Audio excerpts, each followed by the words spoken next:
नमस्कार, मेरा नाम है ईशा भंडारी और आप देख रहे हैं वोकल न्यूज शहडोल। 2003 में गठित किया गया अनूपपुर जिला पहले तो अपने शहर में बस स्टैंड के लिए बरसों तक गुहार लगाता रहा और जब आखिरकार 2014 में बस स्टैंड की सौगात मिली तो आखिर आज भी क्यों बस स्टैंड का काम ठप पड़ा है? क्या है कारण? क्या प्रशासन लापरवाह? जानते हैं हमारे सहयोगी अमन से। जी अमन, तो 2003 में अनूपपुर का गठन हुआ। अब इतने सालों से वहां बस स्टैंड की मांग की जा रही है। ये बहुत बड़ी बात होती है क्योंकि बहुत बड़ा टाइम फ्रेम भी है 2003 से लेकर के 2014 तक। जब फाइनली लोगों की शिकायतों को कंसिडर किया गया तो अमन क्यों इतनी देरी लगी? और देरी एक टाइम के लिए मान लेते हैं, लेकिन अब हम 2021 में हैं, अब तक भी बस स्टैंड का निर्माण हुआ नहीं है अमन। देखिए, ये बिल्कुल पूरी तरीके से प्रशासन की और अधिकारियों की गलती है। एक तो बहुत लंबे समय तक पहले लोग बस स्टैंड का इंतजार करते रहे, फिर 2014 में जब बस स्टैंड के लिए एक कार्यवाही शुरू हुई तो आनन फानन में रेलवे के किनारे एक जगह चुनी गई और तत्कालीन जो मुख्यमंत्री थे उस वक्त, जो दौरे पर थे अनूपपुर के, उनसे इसका भूमि पूजन करा लिया गया और यहाँ पर जो कंस्ट्रक्शन काम था वो शुरू कर दिया गया। अच्छा, 2014 से ही लगातार रेलवे विभाग द्वारा ये शिकायत की जा रही थी कि बिल्कुल नजदीक में रेलवे लाइन के ये बस स्टैंड बनाया जा रहा है और यहाँ पर नहीं बनाया जाना चाहिए, क्योंकि बस रेलवे लाइन के बहुत नजदीक होने से यहाँ पर आए दिन हो सकता है कि दुर्घटनाएं हो या दुर्घटनाएं होने की आशंका है। तो ये लगातार रेलवे विभाग द्वारा कहा जा रहा था, लेकिन अधिकारियों ने एक भी नहीं सुनी और लगातार वहां पर काम करते रहे। अब रेलवे विभाग ने प्रत्यक्ष तौर पर यह कह दिया है कि हम इस स्थान पर बस स्टैंड बनाने की मंजूरी नहीं देते हैं।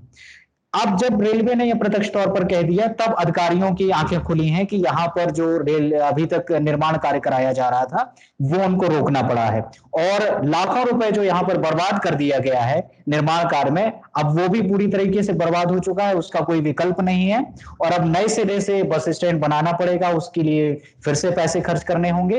तो ये पूरी तरीके से प्रशासन की, अधिकारियों की गलती है कि इतनी जल्दबाजी में फैसला लेकर यहाँ पर भूमि सुनिश्चित की गई और बस स्टैंड का निर्माण किया गया। जी अमन, आप बता रहे हैं कि रेलवे अधिकारियों द्वारा ये बताया जा रहा है कि यहाँ बस स्टैंड नहीं बनाया जा सकता, तो क्या कुछ उनके द्वारा कहा जा रहा है कि यदि बस स्टैंड बन जाता है तो कैसी मुसीबतों का सामना लोगों को करना पड़ सकता है? जी देखिए, बहुत लंबे, जब 2014 से ही जब ये पूरी प्रक्रिया शुरू हुई थी तभी से रेलवे विभाग ये कह रहा था कि ये जो भूमि तय की गई है बस स्टैंड बनाने के लिए वो रेलवे लाइन के इतनी नजदीक है कि हो सकता है कि यहाँ पर दुर्घटनाओं की आशंका आए दिन सामने आए, क्योंकि बहुत ज्यादा नजदीक है। मवेशी भी बस स्टैंड के आसपास घूमते रहते हैं खाने पीने की तलाश में, लोग हैं, बच्चे होते हैं, तरह तरह के वाहन होते हैं। तो इन सब को देखते हुए ये रेलवे विभाग ने कहा था कि बस स्टैंड को रेलवे लाइन से दूर बनाया जाना चाहिए, लेकिन अधिकारियों ने, प्रशासन ने एक भी नहीं सुनी और रेलवे लाइन के ठीक बगल में ये बस स्टैंड बनाने का काम जो है वो शुरू कर दिया। लगभग 1 करोड़ रुपए खर्च किए जा चुके थे, अभी भी किए जा चुके हैं और इस 1 करोड़ की लागत से यहाँ से सीसी स्लैब है, कॉम्प्लेक्स है, इसके अलावा और जो सुविधाएं हैं, बस स्टैंड, बसों के ठहरने के जो स्ट्रक्चर्स हैं वो सब तैयार कर लिए गए थे, लेकिन फिर आखिर में ये प्रत्यक्ष तौर से रेलवे ने मना कर दिया और अब ये पूरा जो 1 करोड़ रुपए का लगभग जो नुकसान है, जो जनता का पैसा है, लोग मेहनत करके कर अदायगी करते हैं सरकार को, और ये पूरी तरह से बर्बाद हो चुका है। जी अमन, तो ऐसा फैसला बहुत अहम फैसला होता है, 1 करोड़ जैसी रकम आपने अभी बताई और ये बहुत अहम फैसला बन जाता है। क्या ये फैसला जल्दबाजी में लिया गया था कहीं ना कहीं? जी बिल्कुल बिल्कुल, बहुत जल्दबाजी में लिया गया था ये फैसला। जरूरी था कि राजस्व विभाग और नगर पालिका के द्वारा एक निश्चित भूमि उसका चयन किया जाता, क्योंकि मध्य प्रदेश के मुख्यमंत्री का दौरा था और जल्द से जल्द ये जो कार्यवाहियां, उसी टाइम इलेक्शन का टाइम भी था, तो बहुत आनन फानन में जल्दबाजी करते हुए लोगों को लुभाने के लिए कि सरकार काम कर रही है, प्रशासन काम कर रही है, ये जगह सुनिश्चित की गई और यहाँ पर जो है कंस्ट्रक्शन काम शुरू कर दिया गया।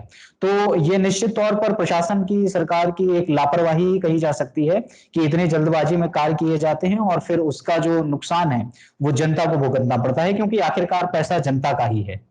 जी, बिल्कुल अमन। बोलने के लिए प्रशासन द्वारा बोल दिया जाता है, लोगों को झूठे आश्वासन दे दिए जाते हैं, लेकिन जब एक्शन लेने की बारी आती है तो आखिरकार ये पता लगता है लोगों को कि ये निर्माण कार्य नहीं हो सकता।